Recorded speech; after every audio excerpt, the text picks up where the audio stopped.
بەڵازان و خۆشەویستان ڤیدیۆکمان هەیە لەسەر خەڵاتکردنی قوتابیانی پۆلی 12 لەلایەن ئەنجومەنی خەلیفانی کۆمەڵی دادگەریەوە پێکەوە بینەری ئەو ڤیدیۆ دەبین.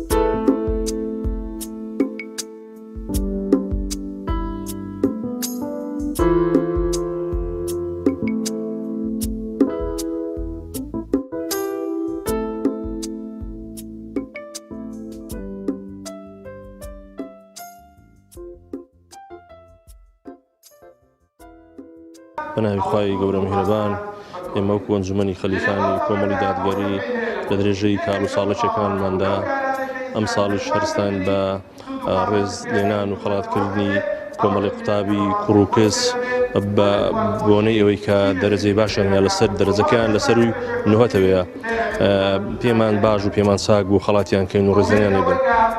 لێرەوە دەستخۆشیان یەکەین پیرۆزباییان لە یەکەین سەرکەوتوو بن ئینشاءڵڵا و لێرەشەوە دەستخۆشی لەو خێرخواز و دۆست و برادرانێکن کە پاڵپشتمان بووین هاوکارمان بوونە لەوەی بتوانین ئەم قوتابیانە هەدیان کەین و خەڵاتیان کەین. ئەوە ژمارەی قوتابیەکان 42 قوتابیە 25یان کوڕن و 17شیان کچن. ئەوە تەلەبەکانیش تایبەتن بە خەلیفان و دەوروبەریەوە و نمرەکەشیان لەسەر و نوهەتیە و لێرەوە بە چاک مەزانی خەڵاتیان کەین و خەڵات ڕێزەنیان بدەین ئینشاءڵڵا.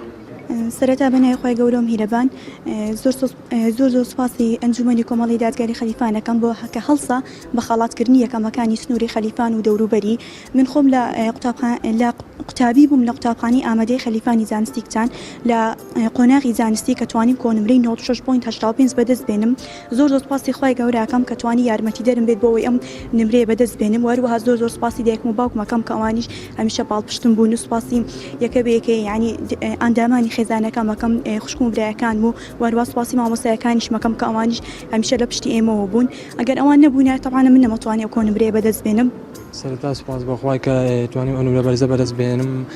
سوپاسی دایک و باوکمەکەم کە بەڕاستی هەوڵماندووبوونێکی زۆریان لەگەڵ من داوە و بەنسبەت خوێندنی ڕۆژانە من ڕۆژانە 10 تا 12 ساعت ئەم خوێند و هیچ مامۆستای کتابەتشم نەبووە.